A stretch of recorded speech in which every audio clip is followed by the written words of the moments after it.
The fluorescent lights hum overhead like dying insects trapped in plastic, and the emergency room smells like bleach and fear and something else, something metallic that catches in the back of Sofia Morgan's throat. She is 29 years old, but her face carries the exhaustion of someone twice that age, skin stretched tight over bone, dark eyes hollowed from years of sleeping for hours a night. Her coat is threadbare wool, the kind that stopped keeping out the cold somewhere around February. The hem is coming loose. There are holes in both shoes where her toes show through. The little girl collapses through the automatic doors like a marionette with cut strings. Sofia doesn't think. Her body moves before her mind catches up, crossing the waiting room in 3 long strides, dropping to her knees on tile that is cold like death. The child can't be more than 6 years old. Her nightgown is pink, the color of children's birthday cakes and hope, but it is soaked through with blood so dark it looks black under the fluorescent glare. The bandages wrapped around the girl's small abdomen are makeshift, torn strips of fabric that smell like mildew and desperation. Her skin is the color of wet paper. Her lips are turning blue. "Help," Sofia whispers. "Someone help her." She lifts the girl, and the child weighs almost nothing. Like holding a bird made of glass. Like holding something that could shatter with the slightest pressure. The girl's eyes flutter open for just 1 second, and Sofia sees pure terror there, the kind of fear that comes from knowing your own body is failing you, that the pain is winning. The receptionist behind the desk doesn't look up from her computer. She is 45 and has seen this exact moment 1,000 times before. People bleeding. People dying. People begging for help they can't afford. "What is her name?" the receptionist asks, still not looking. "I don't know. She came through the doors. She's hurt. She needs surgery. Sofia's voice cracks like old leather. "Please. She needs a doctor." Now the receptionist looks up. Her eyes are the color of wet concrete. There is no kindness there. There is only mathematics. Surgery for an abdominal wound is going to cost approximately $125,000, the receptionist says. Her tone is identical to what she might use when reading a weather report. "We need a deposit now. We cannot proceed without a deposit." The room doesn't go quiet all at once. It goes quiet the way a light goes out, suddenly, completely, leaving everyone standing in darkness. Sofia reaches into her coat pocket. Her fingers are shaking so badly that she almost drops the bills. 7 tens, 1 5, 3 ones. Crumpled. Coffee-stained. These bills represent 8 years of wages stolen in smaller increments. 8 years of counting every penny. 8 years of eating the leftovers that restaurant manager Douglas Hale threw into the garbage because his profit margin was more important than her survival. She has never owned anything. She has never traveled anywhere. She has never taken a single day off. These bills are her entire existence, compressed into paper that is soft from being held so many times. $78. She spreads them across the counter like a prayer. The receptionist stares. Then she picks up the bills. She counts them slowly, and with each bill she counts, Sofia feels something inside her chest break into smaller pieces. "This is $78, the receptionist says. "I know." Sofia's voice is barely a whisper. "I know that is not enough. But that is everything I have. That is everything I have in the world." A man sitting in the waiting room, he must be in his 60s, wearing a jacket that has been repaired in a dozen places, reaches into his wallet. He pulls out 3 crumpled dollar bills. He stands up slowly, like his joints hurt, and he walks to the counter and adds the $3 to Sofia's 78. $81. The waiting room is frozen. 12 people. Mouths open like they are trying to scream but have forgotten how sound works. An elderly woman is crying quietly into her hands. A young man in a maintenance uniform is staring at Sofia like she has just performed a miracle or a curse, and he cannot decide which one it is. "It is still not enough," the receptionist says. "She needs $125,000 or we cannot proceed." Sofia stands up straight. She is so thin that her coat hangs on her like a flag on a windless day. She looks at the receptionist and then at the small girl bleeding on the tile floor and then at the waiting room full of people who have nothing and are watching a woman with even less try to save a life that is not even hers to save. "Then I will work it off," Sofia says. Her voice is steady now. It sounds like someone who has already lost everything and so has nothing left to be afraid of. "I will work for you. However many years it takes. I will give you my wages until the debt is paid. But you have to help her. You have to save her life." The girl on the floor is losing consciousness. Her breathing is getting shallower.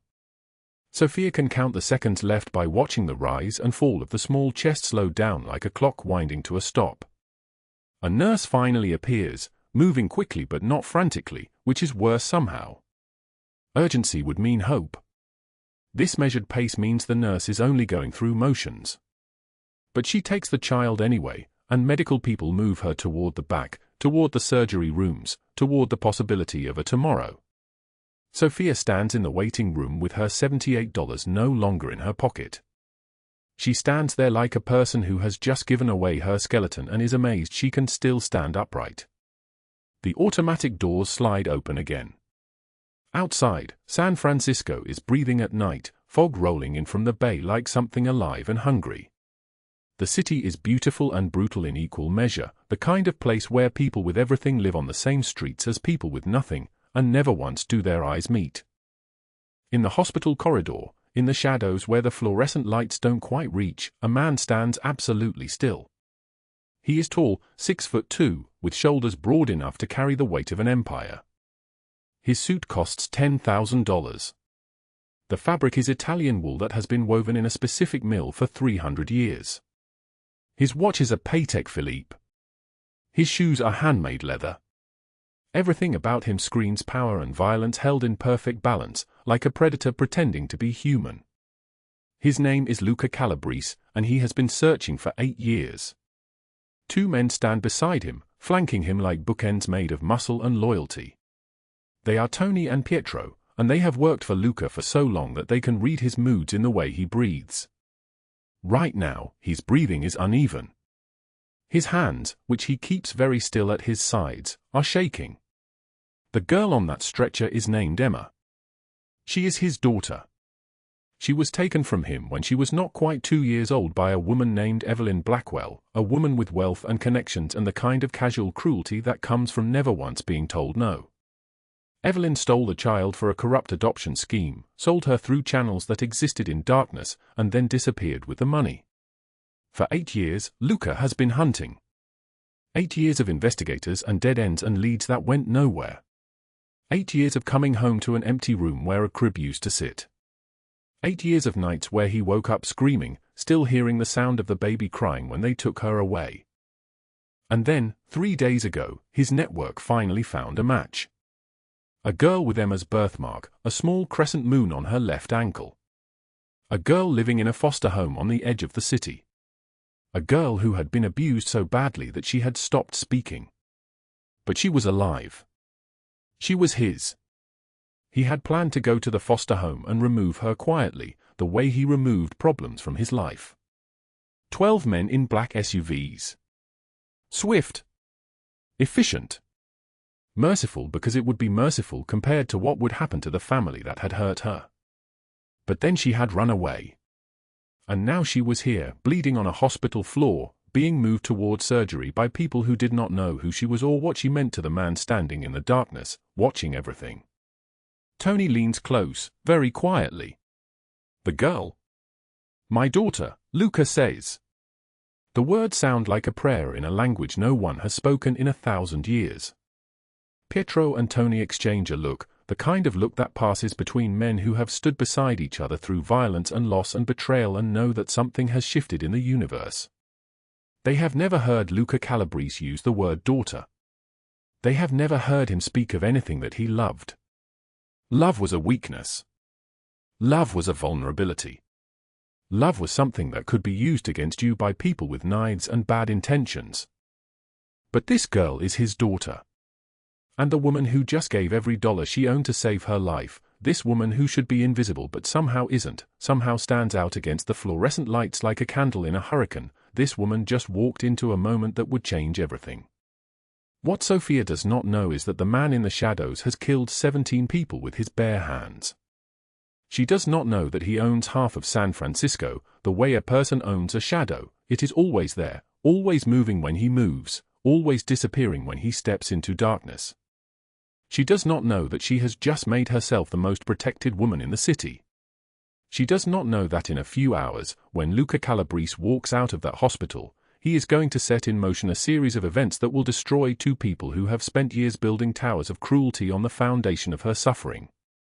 But she will know soon. She will know everything.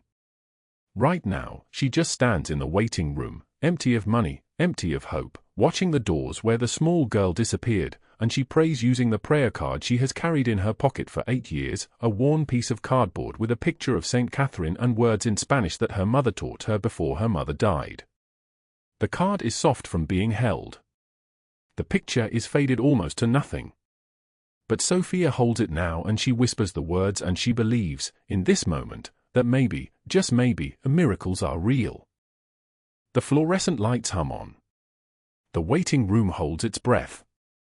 And in the shadows of the hospital corridor, a man's hand stops shaking because he has finally found his daughter, and now the only question left is what he will do to everyone who hurt her. The answer to that question is about to be written in blood and justice and the kind of reckoning that comes when power finally decides to protect the powerless. But first, we must go back. We must go back to the converted closet where Sofia Morgan disappears, and understand how a woman with nothing became the reason that a man with everything finally learned how to love. We must go back to the converted closet where Sofia Morgan disappears, and understand how a woman with nothing became the reason that a man with everything finally learned how to love. 4:47 in the morning. The alarm on Sofia's phone does not buzz, it vibrates against the concrete floor because there is no nightstand in a space that measures 4 feet by 6 feet. She wakes in darkness, her hand finding the phone before the second vibration finishes, because 8 years of this has taught her that sound carries through the Blackwell mansion like a blade through silk, and Evelyn Blackwell does not tolerate disruption before dawn. The converted closet holds a twin mattress on the floor, a single shelf with 3 identical uniform dresses folded in precise thirds, one light bulb overhead that flickers when the San Francisco wind pushes against the old walls. Sofia lies there for exactly 90 seconds before she moves. That is how long it takes her body to remember that it is morning and that she must be up, must be moving, must be useful, because usefulness is the only thing that keeps her invisible and invisible is the only thing that keeps her safe. She stands. The cold of the floor travels up through her feet like a shock of electricity. Her back aches, it always aches, from the years of bending, lifting, carrying things that were never hers. The prayer card sits on her shelf, worn soft as cloth from 8 years of hands. She picks it up. St. Catherine looking out from a faded picture, Spanish words beneath that her mother taught her when Sofia was small enough to sit on a lap. She whispers the prayer without moving her lips. Then she dresses. The kitchen of the Blackwell mansion sprawls across the entire north wing. Granite countertops that cost more than Sofia's annual salary. Stainless steel appliances that gleam like weapons. By 5:15, she has the coffee maker running, the eggs cracking into a bowl, the toast browning to the exact shade of golden that the Blackwell twins require. The boy is 9 years old and does not like orange juice on Wednesdays. The girl is 9 years old and will not eat eggs if they touch the toast. Sofia has written these details in a notebook she keeps hidden in the closet because to know these small things is to survive in this house. To survive is to stay. Evelyn Blackwell descends the stairs at 6:42. She wears designer athleisure in cream and grey, her blonde hair twisted into a knot that requires professional styling 3 times a week. Her face carries the kind of beauty that comes from having money enough to erase any sign that she has ever struggled, ever sweated, ever failed at anything. She looks at Sofia standing by the stove and something cold moves behind her eyes. The children will need their lunches packed by 7. I need the house clean top to bottom by 2 o'clock. There is a charity luncheon and the donor will be visiting tomorrow morning. Also, Sofia. She pauses. She always pauses before cruelty, as if she is selecting the sharpest knife. You really should do something about your appearance. You are frightening the neighbors. The twins sit at the breakfast table. They do not look at Sofia. They have learned not to look. Sofia nods. Her face burns like someone has pressed a match to her cheek, but she nods and says nothing, because there is nothing to say to a woman who owns your roof and controls whether you eat tomorrow. The private school bus arrives at 7:15. Sofia walks the twins to the corner, watches them climb aboard, watches the bus disappear into the San Francisco traffic. She has 17 tasks written on a list that Evelyn left on the kitchen counter. 17 tasks before she returns to work at 6 o'clock. 17 tasks in a house that is already immaculate. She does not finish the list. At 6 o'clock, Sofia changes into a different uniform, black pants and white shirt, the fabric thin from 200 washings. She takes the BART bus across the city. The Harborview restaurant sits on the waterfront where the bay wind carries the smell of salt and fish and something ancient. She arrives at 6:55 and clocks in at 7. Douglas Hale is already there, already moving through the dining room with the kind of velocity that makes people step out of his way. He is a man of 53 years who looks older and younger at the same time, his face hard, his body running to fat in the chest and stomach, his hands always clenching as if he is gripping something invisible. For 3 hours, Sofia serves tables. She carries plates that weigh as much as her arms can manage, smiles at people who do not see her, refills water glasses, clears crumbs. By 9:30, her feet burn and her lower back has begun a dull throb that will intensify throughout the night. A table of 4 businessmen in expensive suits does not tip. A couple celebrating an anniversary does not tip. A family with 3 children leaves loose change, 32 cents. Sofia counts it in her head as she moves toward the supply closet to restock napkins. Douglas Hale blocks the doorway. He is close enough that she can smell the whiskey on his breath, the kind of drunk that sits behind his eyes without affecting his voice. He has been manager here for 7 years, and in that time Sofia has learned to calculate where he stands at every moment, to move through the restaurant in patterns that avoid him. But tonight he has decided to block her path.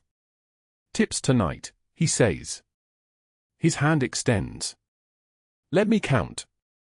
Sofia's pocket holds crumpled bills. She has counted them 3 times already, $43. This is what she will eat on for the next 5 days. $43 and the leftover rice from the Blackwell kitchen that Evelyn allows her to take. Douglas takes the bills from her hand. His fingers are warm and damp. He counts $13 here, 18 there, 12 in this pile. He keeps $30. Administrative fees, he says. His smile does not reach his eyes. "You want to keep this job? You want me to call immigration and tell them about your work authorization?" She is legal. She has the papers. But she is also a woman alone in a city where loneliness is a kind of currency that makes you powerless, and Douglas Hale knows this. Sofia shakes her head. "No. No, thank you." "Smart." He drops the remaining bills on the table beside him. $13. She picks them up. Her hands are shaking, but she keeps them steady, keeps them moving, because to show fear is to invite more predators. She walks past him into the supply closet. She does not close the door. She will never close a door with him on the other side of it again. By 11:45, she clocks out. She has $13 and will buy a $4 sandwich from the late-night market near the shelter. This leaves $9. The $9 will last until Friday. She has calculated this many times. $9 divided by 3 days equals $3 per day. A sandwich tomorrow, coffee the day after, rice the day after that. This is how she survives. Wednesday afternoon arrives like grace. 1 day per week, Sofia does not work at the mansion or the restaurant. 1 day per week, the Blackwell family allows her 8 hours without obligation because she volunteers at St. Catherine's shelter, and this looks good on their tax returns. Sofia takes the bus to the Mission District where the shelter occupies a converted brownstone, its windows painted with scenes of hope, a rising sun, a family holding hands, a child playing in a field of flowers. Sister Maria meets her at the door. She is a woman in her 60s with eyes that have seen suffering and chosen compassion anyway. This is the difference between her and Evelyn Blackwell. Sofia, thank God. We have new arrivals. 4 children came in last night. One of them has not spoken since she arrived. Can you sit with them? Sometimes children will open up to someone their own age. You have a gentleness about you. Sofia is 28 years old but has never been young. She nods. She follows Sister Maria down the stairs to the children's wing where 4 small figures sit on a bed covered in a quilt someone's grandmother made. 3 of them are boys. One is a girl with dark curls and eyes the color of ocean in certain lights. The girl is crying without sound. Her body shakes but no tears come. She wears clothes 2 sizes too small, a shirt with stains that will not wash out, shoes with holes near the heel. When Sofia sits beside her, the girl flinches. It is okay, Sofia says. Her voice comes out soft, the way you speak to something wild that might bolt. I am Sofia. What is your name? The girl's mouth opens. Her voice comes out raw, like it has not been used in days.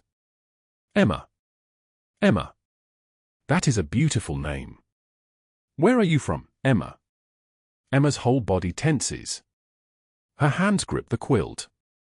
When she speaks, her words come in a rush like water breaking through a dam. There was a man. He had eyes like cold ice. He had guards. They had guns. Mama cried and they took me and the man said I belonged to him now and I could not leave and if I told anyone he would find me and I would disappear like the other girls and I am scared. I am so scared. Sofia understands this language. She has spoken it herself. She takes Emma's small hand and holds it, and the child does not pull away. You are safe here, Sofia says. But she does not know that these words are about to become the most dangerous promise she will ever make. What Sofia does not know is happening 3 blocks away. A man with a scar running from the corner of his left eye to his jaw sits in the back room of a restaurant that serves no food, only business. His name is Luca and he has not slept in 48 hours because his lieutenant Pietro came to him with a photograph of a girl with dark curls and ocean-colored eyes, a girl he has been searching for across 8 years, across the entire continent, a girl he lost to a corruption scheme that removed her from his home when she was still learning to speak her own name. The reward for her return is $2 million. But that is not why Luca is rising from his chair right now. He is rising because the thing that was carved out of him 8 years ago just came back to life, and now everything else ceases to matter. The summer sky over San Francisco turned yellow-green at 4:19 in the afternoon. Temperature dropped 15 degrees in 10 minutes. The first fat raindrops hit the pavement like bullets, and within seconds, the downpour came hard enough to erase the city blocks beyond 50 feet. Sofia Morgan walked beside Emma down the sidewalk, both of them soaking through their clothes, the child's thin jacket plastered to her skin like a second layer of fear. Lightning cracked so close Sofia smelled ozone burning in the air, sharp and electric. Emma's small hand gripped hers tight enough to cut off feeling. We have to get inside, Sofia said. 3 blocks ahead, the safe house waited. 3 blocks that might as well have been 3 miles with the sky opening up like a wound. Sofia saw a steel door propped open by a cigarette but concrete stairs leading down into shadow. She pulled Emma toward it without thinking, without considering what might exist in the darkness below. She was thinking only of the child shivering beside her, thinking only of warmth and shelter and getting this girl somewhere safe. The underground room smelled like cigar smoke and money. That was the first thing Sofia understood about the space they had entered. This was a place where thousands of dollars changed hands every single hour. Green felt tables stretched across the concrete floor. Stacks of cash sat rubber-banded in the center of each table. Armed guards stood at every door wearing shoulder holsters visible beneath tailored jackets that cost more than everything Sofia owned combined. 20 men in expensive suits turned to stare at the dripping woman and terrified child. At the center table sat a man with a scar running from the corner of his left eye to his jaw. His hair was dark, silvered at the temples. His hands rested on the edge of the poker table. When his eyes locked on Emma, the entire room froze like a photograph being taken. Sofia stepped in front of the child instinctively, arms spread wide despite the fact that she was 5'4" and weighed maybe 110 pounds, and there were 12 guns pointed at her through the fabric of their jackets. Her body became a shield. Her heart became a blade protecting something infinitely more precious than itself. The man at the center table saw something in that moment that shifted something inside him. He saw a woman with nothing standing against an army. He saw his own childhood reflected like a dark mirror, 7 years old, his father's fist coming down, no one stepping between them, no one protecting him. He raised one hand. The guns lowered. Every single one. He stood slowly, and when he spoke, his voice sounded like gravel scraping across concrete. "Bring them to my office. Now." 2 guards escorted them up a metal staircase, water dripping from Sofia's hair onto each step. The office was mahogany and leather, windows showing the storm outside, lightning illuminating the bay in intervals. Sofia sat with Emma clinging to her, both still dripping water onto Persian rugs that probably cost more than Sofia's yearly salary. Tony brought towels. Pietro stood by the door, hand resting on his weapon like it was a second heartbeat. The man with the scar sat across from them and asked one question. His eyes moved from Sofia to Emma and back again. "Where did you find her?" Sofia's voice came out shaking. "There is a shelter 3 blocks from here. I volunteer on my one free afternoon." She came in terrified, crying about a man with cold eyes and guards with guns. She said he told her she belonged to him. "I hid her in the back office. I was going to take her somewhere safe. I was going to figure out what to do." "Did anyone hurt her?" "Not that I can see." The man made a phone call. He said only 7 words. "Get Dr. Yoon here. Private. Now." He hung up without waiting for a response. While they waited for the doctor, he examined Emma with hands that were surprisingly gentle. He held her face and asked about scars. He checked her arms for needle marks. He asked if anyone hurt her. Emma shook her head but would not speak. Then he turned to Sofia. His eyes were storm gray, and they held something that looked almost like recognition. "Why did you help her?" Sofia's mouth opened. She closed it. She opened it again. The answer that came out was not what she had planned to say. "Because no one helped me." The words hung in the air between them like something physical, something visible, something that could not be taken back. His eyes narrowed. "Show me." Sofia hesitated. She knew what this meant.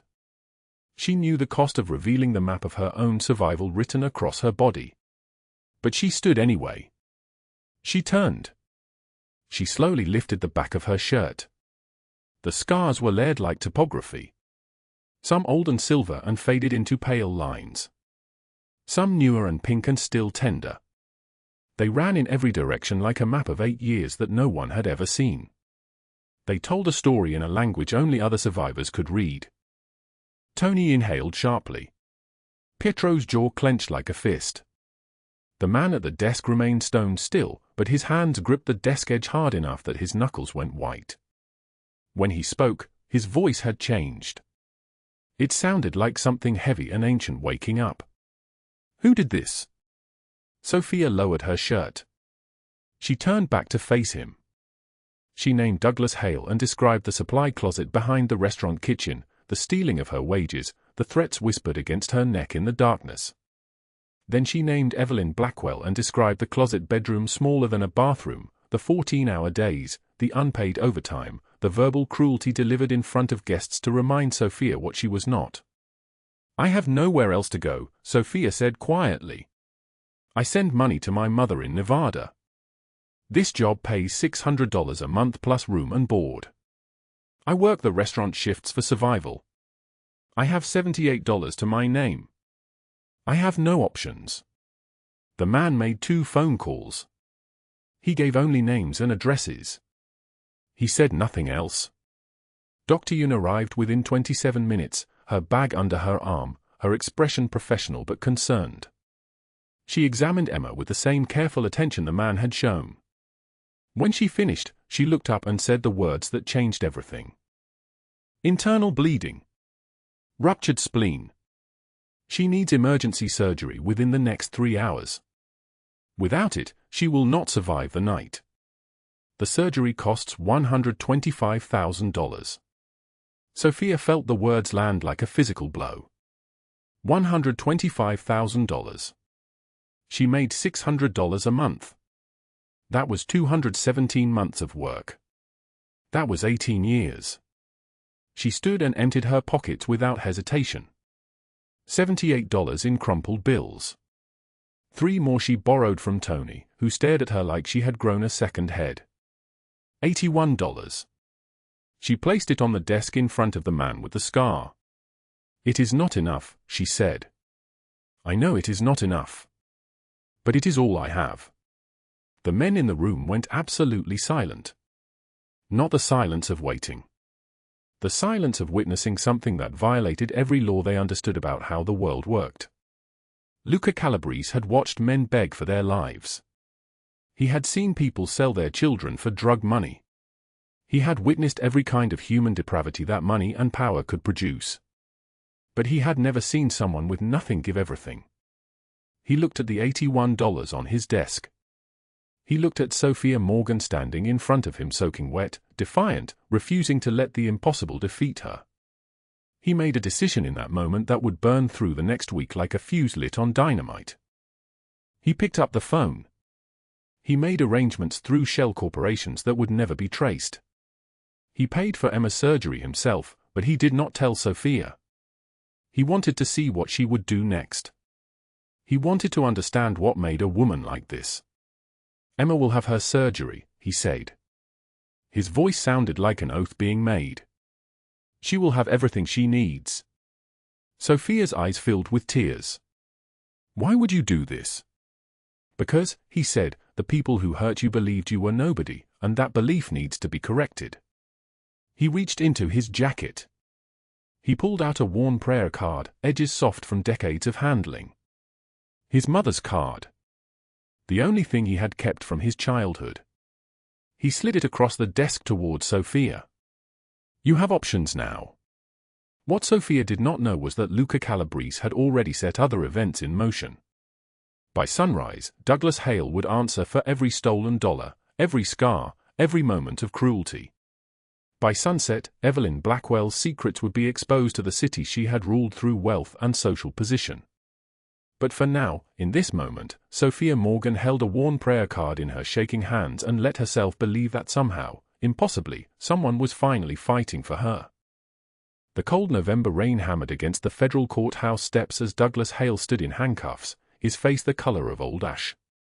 12 FBI agents in black tactical vests formed a perimeter around him, their weapons catching the gray morning light. The restaurant manager who had stolen 34 years of wages from 47 employees, who had left scars across Sofia Morgan's back with his cruelty, who had told her 1,000 times that she was nothing, that man was now truly nothing. The lead agent read the charges in a voice like a gavel striking stone, wage theft totaling $340,000. Sexual harassment. Assault. Racketeering. Every camera in San Francisco was trained on Douglas Hale's face as the reality of it collapsed into him like a building losing its foundation. He dropped to his knees on the wet concrete.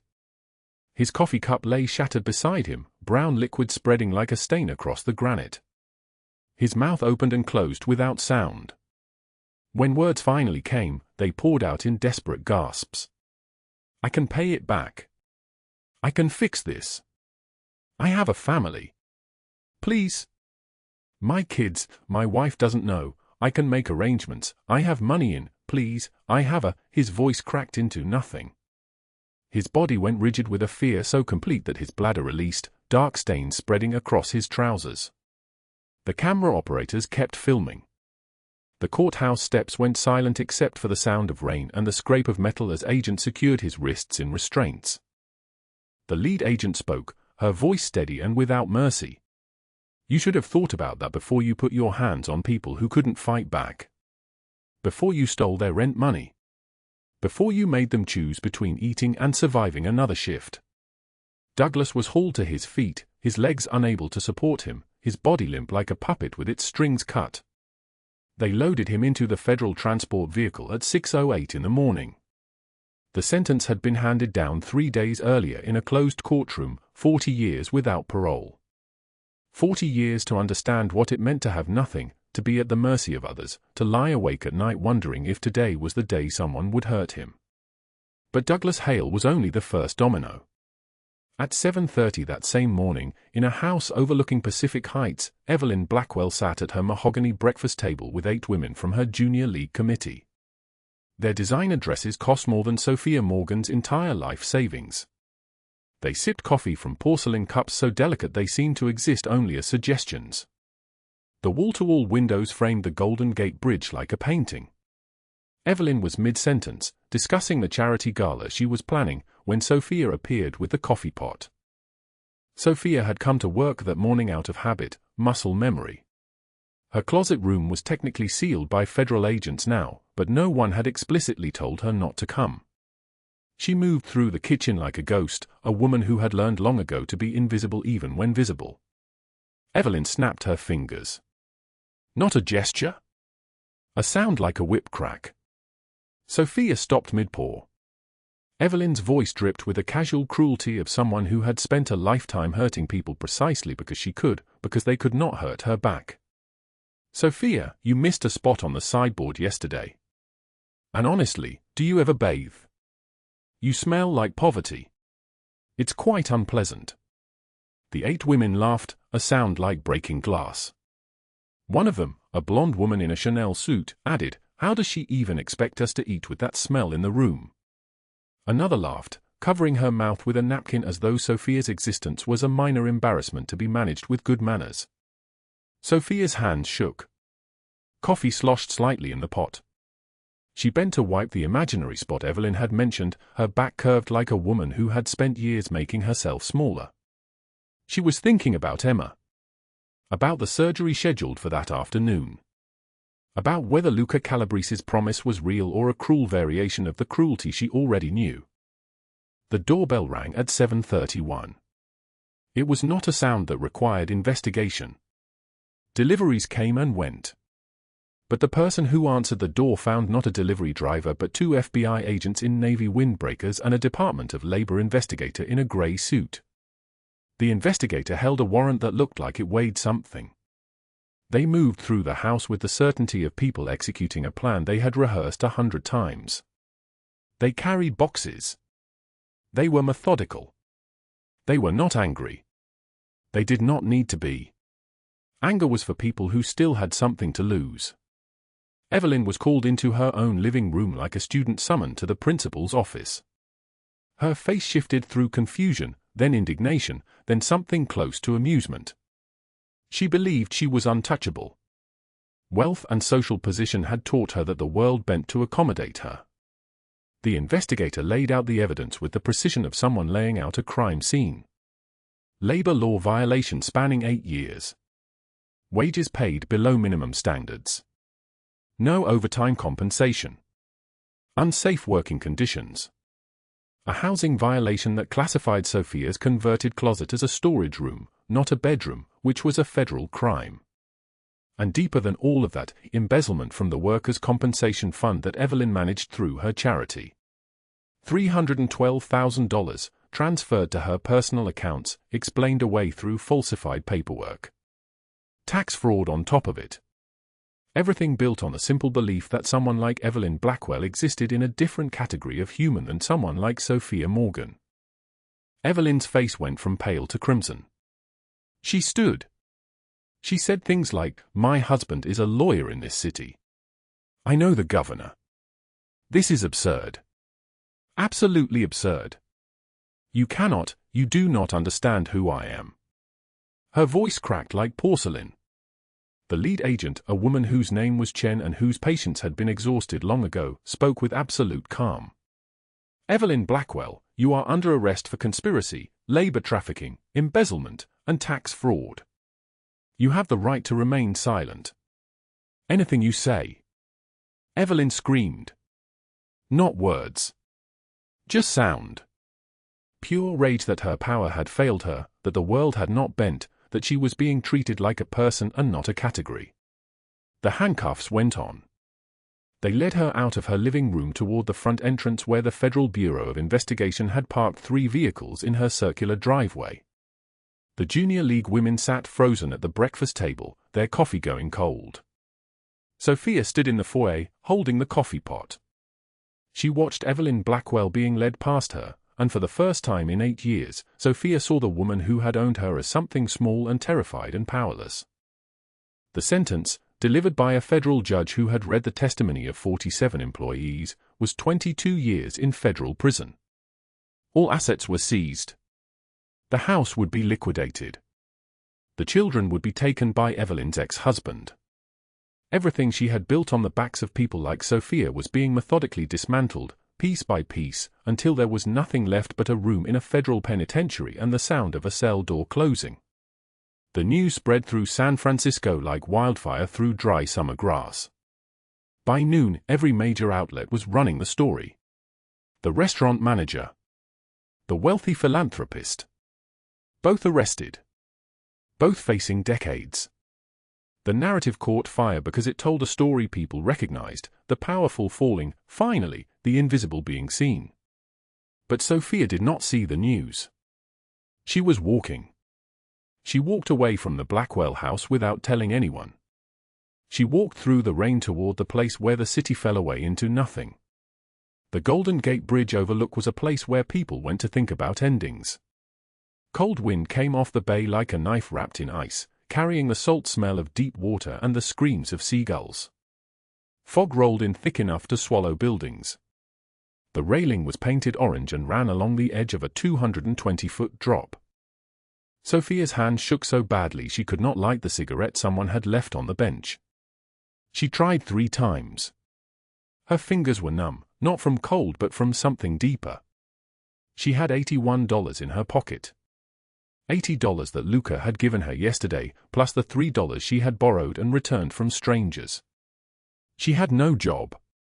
The Blackwell house was seized, which meant her closet room was gone. She had no home. No references. No way forward that she could see. 8 years. 8 years of swallowing every cruelty, every indignity, every moment of being made invisible by people who could not bear to look at her directly. 8 years of eating food from garbage cans and sleeping in a closet and being told she was nothing by a woman who wielded that word like a weapon. And for what? So she could stand at a bridge railing on a November afternoon with $81 and the memory of things she wanted to forget? The water was very far down. The fall would be quick. The water was cold.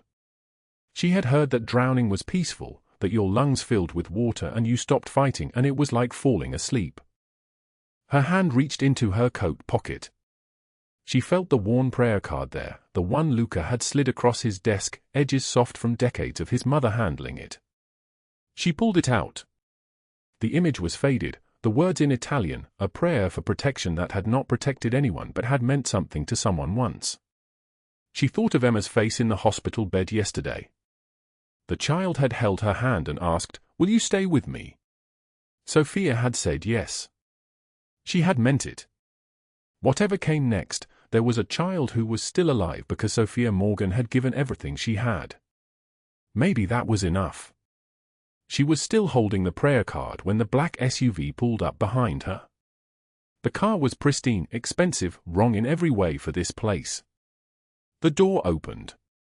Pietro emerged first, checking the perimeter with the habits of someone trained to see threats. Then Luca Calabri stepped out into the November rain. He was wearing a cashmere coat the color of charcoal, a coat that cost more than Sofia's entire life had been worth. His dark hair was slicked back from his forehead. His eyes were the color of storm clouds. He walked to the railing and stood beside Sofia without speaking. 3 minutes passed. The rain fell. The seagulls screamed. The city waited. Luca spoke, his voice like an oath being taken. My father used to beat me with electrical cords when I was young. I was 7 the first time. I was 7 when I decided I would either die or I would become someone no one could ever touch again. I chose the second option.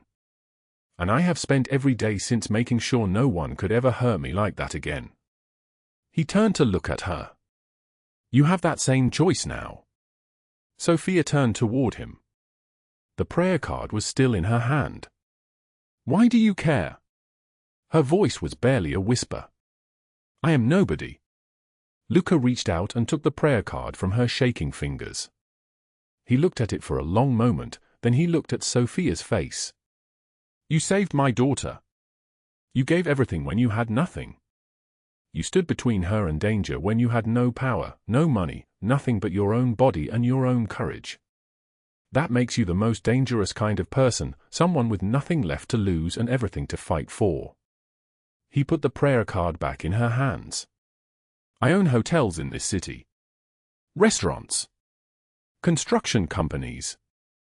I am making my businesses legitimate, and I need someone to run security operations. I need someone I can trust. I need you. He paused. The salary is $120,000 per year. Full benefits. Health insurance. A 1-bedroom apartment in a building I own. A life. Sofia stared at him like he was speaking a language that had no words for what he was offering. What she did not know was that Luca Calabrese was terrified. For the first time since he was 7 years old, he was afraid of something that had nothing to do with business or enemies or power. He was falling in love with her, and that terrified him more than any rival, any bullet, any betrayal ever had. 3 months later, Sofia Morgan stood at the floor-to-ceiling windows of a San Francisco office tower, watching the morning light paint the bay gold. The apartment she now lived in had bay windows and actual furniture. A bed with clean sheets. A refrigerator that was full. She had gained 15 pounds of healthy weight, and her hair was cut and styled, falling past her shoulders in a way that made her look like someone who belonged to the world instead of hiding from it. She wore tailored black slacks and a cream-colored blouse that fit her body perfectly. Not a maid's uniform. Not a waitress's apron stained with grease she couldn't wash out. Real clothes. Clothes that cost money she had earned. Sofia Morgan was now the director of security operations for Calabrese Industries, overseeing the hotel chain's safety protocols across 3 cities. She coordinated with law enforcement. She trained staff to recognize predators. She reviewed camera footage with the practiced eye of someone who understood exactly what danger looked like, because she had lived inside it for so long. She was good at the job because her scars had taught her things no textbook could. The office door opened without a knock. Emma rushed in, her small body moving like light, her dark hair braided in intricate patterns Sofia had learned to create over countless quiet afternoons. The girl was 7 now, healthy, in therapy twice a week with Dr. Chen, learning to speak again in careful, measured sentences. But her voice had returned. That was the miracle. Vivi, Emma said, using the name she had chosen for Sofia when her throat had first found words again. You came. I always come, Sofia said, kneeling down as the girl launched herself into her arms. Emma smelled like strawberry shampoo and the vanilla lotion from her school's bathroom. Sofia breathed it in like prayer. Every day after school, I am here. Emma pulled back and held up a drawing. Yellow and red markers on white paper. A woman with long dark hair. A man with dark eyes. A girl between them, holding both their hands. The sky above them was blue, not gray. The sun was shining. That's us, Emma whispered. That's our family. Sofia's throat closed. She looked at the drawing, at the family Emma had drawn without hesitation or doubt. Family. Not shelter. Not charity. Family. It is beautiful, Bella, Sofia said. Can I keep it? Emma nodded and climbed into her lap. Sofia sat on the floor of Luca's office with the child in her arms, and through the glass walls, she saw movement. Luca stood in the doorway, watching them. He was dressed in his standard uniform, the three-piece suit that cost more than a month of Sofia's old rent, his dark hair swept back from his temples, the scar that ran from his left eye to his cheekbone catching the light. But his expression was something she had never seen before. Something soft. Something broken open. Tony appeared beside him and said quietly, "Boss, you are staring." Luca did not deny it. He simply watched as Sofia braided Emma's hair and read her a story about a girl who found a castle in the clouds. He watched like she was the only thing keeping him tethered to earth. That evening, Sofia and Luca sat at his penthouse dinner table as the city lights bloomed across the bay. The table was Italian marble. The chairs were upholstered in leather that cost more than her mother's house payment. Emma was asleep in the guest bedroom down the hall, Pietro standing quietly outside her door like a statue made of muscle and loyalty. Tony was 2 rooms away, giving them space that felt impossible and terrifying. Sofia picked at her pasta. Luca watched her. "Your mother," he said finally. "You have been sending her money." Sofia's fork stilled. "How did you?" "I have people who check these things," Luca said. It was not cruel. It was simply fact. $2,000 a month for 3 months. You paid off her medical bills. The foreclosure notice on her house. She no longer works nights at the casino. Sofia looked down at her plate. "I wanted to do it quietly." "I know," Luca said. "That is why I did not mention it until now." He paused. "She called me last week. She wanted to thank me." Sofia's head snapped up. "You gave her my number." "I gave her my number," Luca corrected.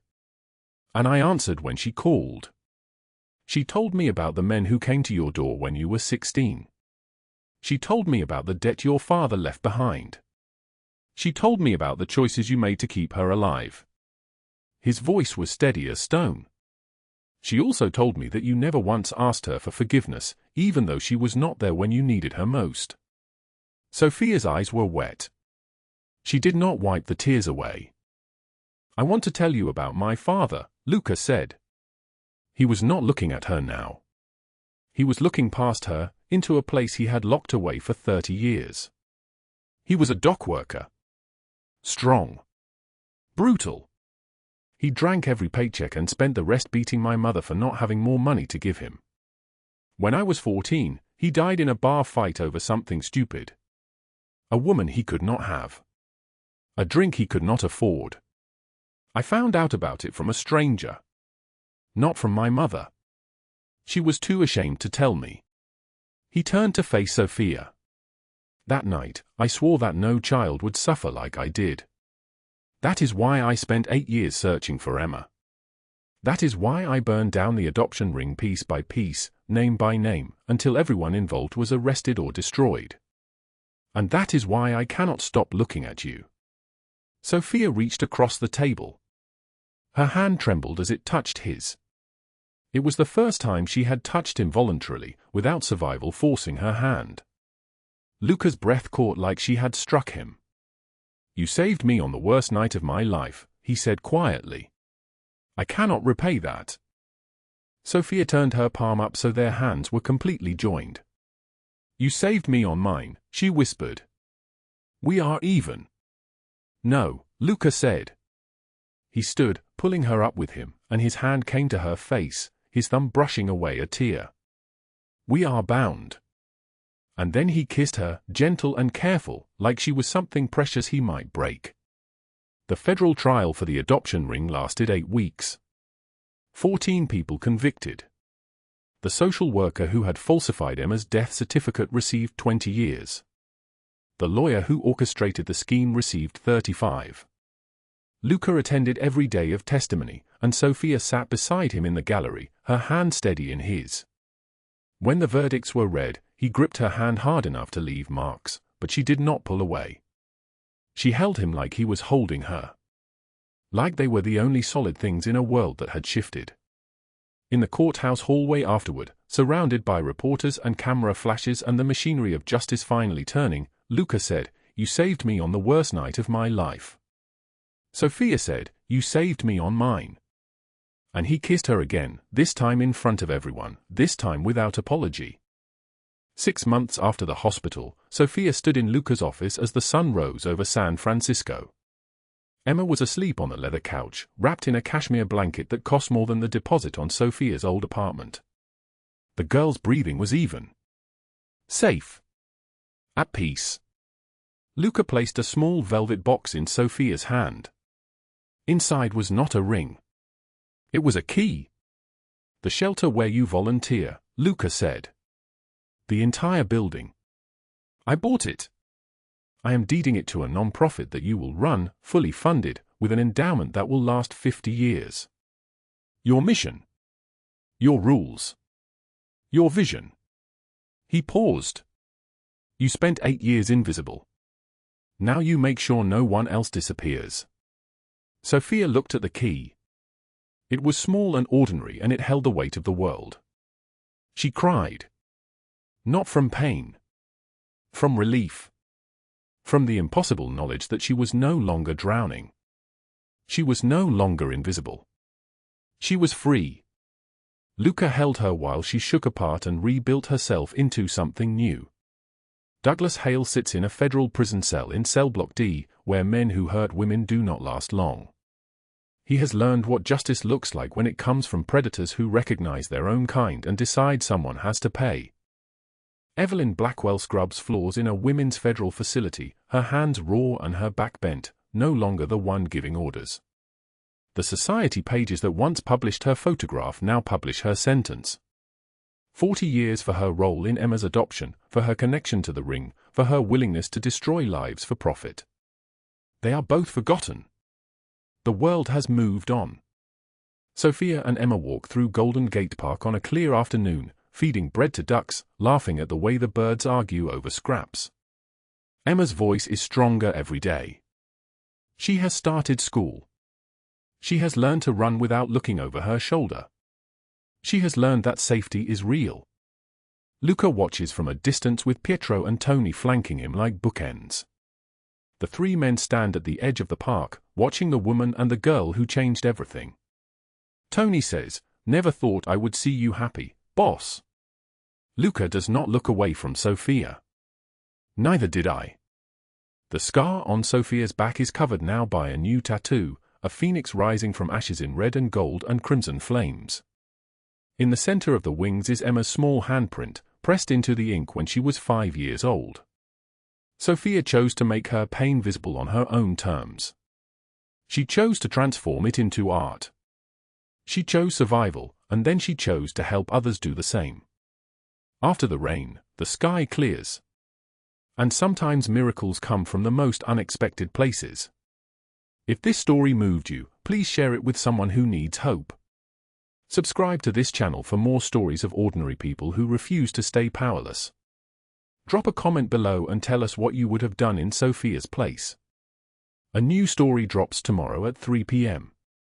Thank you for staying with us until the very end. We will see you again soon.